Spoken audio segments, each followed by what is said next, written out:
That is the topic of the discussion today, because here you are in this segment and your inner being is in the segment with you, and you want your perspective of this segment to match your inner being's perspective of this segment. That's it. That is the work. Now we want you to all go home. That is the singular work that you feel about this segment, like your inner being feels about this segment, that you're present in this segment. You're not calibrating to an earlier time or to another place or to something else. You are in this segment deliberately activating the marbles in your bag so that they are a match to the marbles that your inner being has activated in the bag right now relative to whatever it is you're focused upon. When you walk into another room, new segment. When somebody that you don't know sits down next to you, new segment. When the telephone rings, new segment. Really, when you're thinking a thought about something, new segment. In other words, it's new segment, new segment, new segment. But if you are intent on being a really good calibrator segment by segment, then you got control of your point of attraction. You see, when you quiet your mind in a segment, so this is my segment of meditation. So I'm going to quiet my mind. When I quiet my mind, I make inactive this bag of marbles. So the only bag of marbles that is active is the one that my inner being knows about. And so now that's why I feel better. The cells of my body are benefiting. Everything is in alignment with what I want. When I meditate and I render inactive this bag of marbles, which is what meditation does, then what? I'm all empowered, because I'm the only one that can put anything in the way of everything that I've become, and I'm meditating, so I'm not putting anything in the way. But you can't be in a state of meditation all the time. You got to get hold of this bag of marbles, because when you're walking around, your ego needs to be awake. Here's something that we would really like you to know. Most people don't know this, and it'll be helpful for you to get a handle on this. The existence of your vortex, which is this vibrational gathering, when you know what you don't want, you know what you do want. When something goes wrong, you ask for it to be different. If you're sick, you ask for wellness. If you feel unstable, you ask for more stability. So you've been asking for all of this, and when you ask it as given, that'd make a good title for a book. And your inner being is focused there and only there. That is what currently is. That's the segment that your inner being lives in. So what we want you to hear is that you have planned. And your inner being knows, oh, okay, so this is how this all fits together. You're really going to like this. It's going to make perfect sense to you. Sometimes Esther thinks, well, I should plan long range, and I should plan medium range, and I should plan short range, and I should plan right now. And we say to her, you've already planned. Why not leave the order of business to your inner being, who's a lot smarter than you are? Now, we don't mean that. We're trying to be funny. But when we say to you that your inner being knows where you are in relationship to everything you want, not only does your inner being know where you are in relationship to everything you want, your inner being knows what your likelihood of taking the next step is in relationship to everything that you want. So you don't want to be forcing yourself to do things for the sake of planning. So this is the part that we meant earlier. You've planned.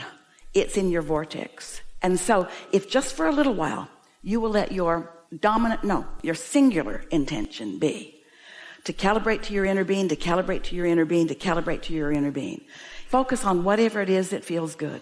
If it's fun and you like it, focus on that. If it's someone you adore, focus on that. If it's something lovely to eat, focus upon that. If it's some good feeling, anything, focus on that, focus on that, focus on that, focus on that, focus on that, so that you are like this with your bags of marbles, your inner being. And we promise you, you'll start getting impulses. Esther said she just sort of kind of figured this out just really recently, that she gets impulses all day long and often says, oh, I'll get to that.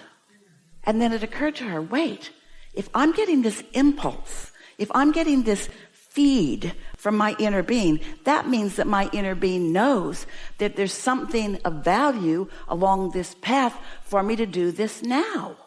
Something that seems as silly as You know that cup that you got from McDonald's yesterday?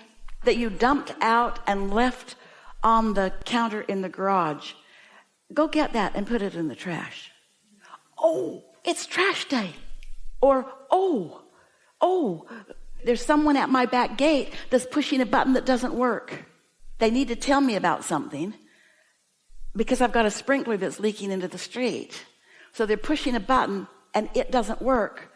And you can't get that block of thought, Esther, because you are so mad about that sprinkler system not working that you can't receive that from us. You've got that all blocked off. But the cup that you left on the counter, you can get that, which makes you put it in the garbage can that makes you look at the gate, which makes you see your neighbor with his hat on. There are thousands and thousands and thousands and thousands and thousands and thousands and thousands and thousands and thousands and thousands and thousands and thousands of pieces of evidence like that, where an impulse that you received that you just discounted because you weren't thinking about it like it is. You weren't saying, oh, my inner being who knows who I am and what I want in relationship to everything that is important to me is giving me this idea. And if it doesn't feel world-changing, later. So Esther just decided, when I get an impulse, I'm going to do it. It's kind of like your dog taking you for a walk. Sometimes you just need to get up out of your chair and go somewhere. Your inner being knows you're about to send a blood clot to your brain. We're being dramatic. We're just saying there are all kinds of things that really, really, really, really are helpful to you in these segments. And so we'll wrap this segment up with you by saying that we would let the dominant intention that we hold in a segment be to be in sync, in touch, in communication, in receptive mode of ideas that my inner being has. That's how lyricists receive really good hooks. That's how artists receive really good ideas. That's how chemists discover this. That's how everything in the world is invented. Somebody was in sync with somebody who knew the next step, because you know why? The next step exists as the logical consequence of all the other things that you put in there. You don't even know that you've put the solution in because you put this piece and this piece and this piece and this piece and this piece and this piece and this piece and this piece and this piece and this piece. And they've all come together, and your inner being knows exactly how they've come together and what is the best good feeling, dynamic, beneficial motion or action for you to take. You don't have to make that list. You can't make that list. You can't even come close to making a list that is appropriate like that. You can't do it. You can put on your list, get groceries, take the garbage to the curb, call this person, ask them why they didn't do that thing. In other words, you can put really minuscule, not very important things on your list, but your inner being has got the big list. And more important than everything that we've said to you all day here today, your inner being's got the timing. Your inner being's got the timing. Because your inner being understands the law of attraction. And your inner being understands your bag of marbles and your bag of marbles and everybody else and all their bags of marbles. That's how things come together. So as humans, if you could realize the creative process is 3 steps. There's more, but 3 steps are all that matter. Step 1 is you're asking. And step 2 is source is answering. And step 3 is you got to be in the receptive mode so that you can receive the answer. And if you could just not need it to be the big, all ending of all things, answer to all things, and it could just be the answer, oh yeah, I need to go get that cup and put it in the garbage. That's a big enough answer. That's a big enough answer. Or, oh yeah, I meant to call that friend. That's a big enough answer. You have an expression in your physicaldom. You say, argue for my limitations. Really? So much arguing for limitations going on. As you're defending, rather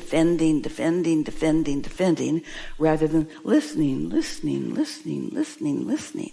Get an impulse. Oh, I'll do that later. That's arguing for a limitation. I don't have time to do that now. That's arguing for a limitation. You wouldn't have got the feed if the timing wasn't good. So now we know what's going on with you. You're not sure who you're hearing. Who is it that's giving me that information? You can tell by the way you feel. In other words, if it's a light impulse, follow it. And how are you going to know? Remember riding the bicycle? Oh, remember riding the unicycle. Do you remember that? Do you remember riding the unicycle? That's hard. Esther remembers riding the bicycle, and she remembers trying to ride the unicycle. Jerry could ride the unicycle. He's a freak.